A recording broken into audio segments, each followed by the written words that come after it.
ব্যক্তিগত জীবন নিয়ে নানা সময়ে আলোচনায় থাকেন পূজা চেরি। এবার সামাজিক যোগাযোগ মাধ্যমে তার একটি ছবি ঘিরে নতুন করে শুরু হয়েছে জল্পনা। সুইমিং পুলে এক রহস্যময় পুরুষের সঙ্গে তোলা ছবি প্রকাশ করেছেন এই অভিনেত্রী। আর ছবির ক্যাপশনে যেন বাড়িয়ে দিয়েছে ভক্তদের কৌতূহল। বুধবার 26 আগস্ট দুপুরে ফেসবুকে ছবিটি প্রকাশ করেন পূজা। সেখানে দেখা যায় সুইমিং পুলে এই রহস্যময় পুরুষকে পেছন দিক থেকে জড়িয়ে ধরে আছেন পূজা চেরি। দুজনকে বেশ স্বচ্ছন্দ মুহূর্তেই দেখা গেল ওই ব্যক্তির পরিচয় সম্পর্কে কোনো তথ্য দেননি অভিনেত্রী।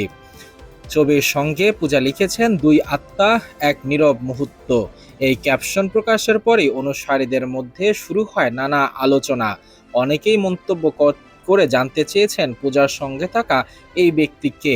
আবার কারো কারো প্রশ্ন, তিনি কি অভিনেত্রীর হবু স্বামী? তাহলে কি ধীরে ধীরে নিজের জীবন সঙ্গীকে প্রকাশ্যে আনছেন পূজা?